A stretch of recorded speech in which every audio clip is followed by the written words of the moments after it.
Hi praise the lord everyone. ఈరోజు యవనస్తులు దేని గురించి ప్రార్థన చేస్తున్నారండి?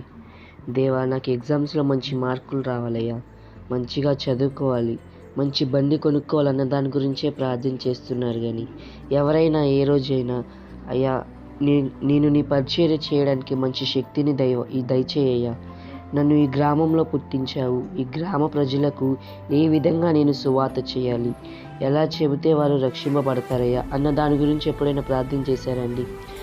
మనం బైబిల్లో చూసుకున్నట్లయితే దానియేలు నెబుకద్నెజరుకు వచ్చిన కళను గురించి, కళ భావము గురించి చెప్పడానికి మంచి జ్ఞానము కావాలని ప్రార్థన చేశాడండి.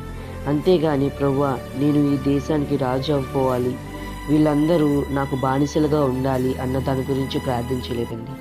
మనము ప్రార్థన చేసేటప్పుడు అయ్యా నాకు ఇది కావాలి, అది కావాలి అన్న దాని గురించి అడుగుతున్నాం. కానీ అయ్యా నాకు నీ చిత్తాన్ని తెలుసుకునే మంచి జ్ఞానాన్ని దయచేయ అని ఎప్పుడైనా ప్రార్థన చేశామండి? మరి దేవుని చిత్తాన్ని తెలుసుకోవడానికి, దేవుడి తలంపుల్ని మనం తెలుసుకోవడానికి ఎప్పుడైతే మనం ప్రార్థన చేస్తామో ఆయన మన పట్ల మన జీవితాల్లో మంచి ఆశ్చర్య కార్యాన్ని జరిగిస్తాడండి. ఆమేన్.